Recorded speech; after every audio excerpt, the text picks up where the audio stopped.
আমি যখন ভিডিওটা করি তখন রাত বাজে প্রায় 10টা। হঠাৎই সাপটা রাস্তায় উপর চলে আসে। আসলে ড্রেনের যে ভাঙা অংশটা দেখতে পাচ্ছেন, এখান দিয়ে সাপটা বের হয়েছে। তো এর আগে আমাদের কোম্পানিতে দেখছিলাম বড় মাপের একটা অজগর সাপ।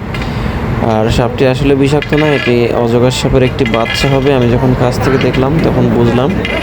তো এই সাপটা যেখান থেকে বের হয়েছে সেখানে ঢুকাই দেওয়ার জন্য চেষ্টা চলতেছে, আপনারা দেখতে পাচ্ছেন।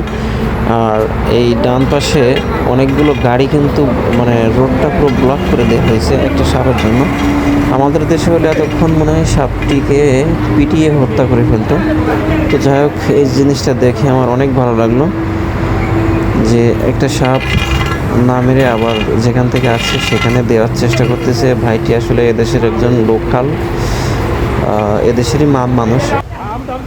তো ওই দেখতে পাচ্ছেন ট্রাকগুলো দাঁড়িয়ে আছে। তো ভিডিওটি কেমন হয়েছে কমেন্টসে অবশ্যই বলবেন, আর ভালো লাগলে ভিডিওটি শেয়ার করে অন্যকে দেখার সুযোগ করে দিবেন।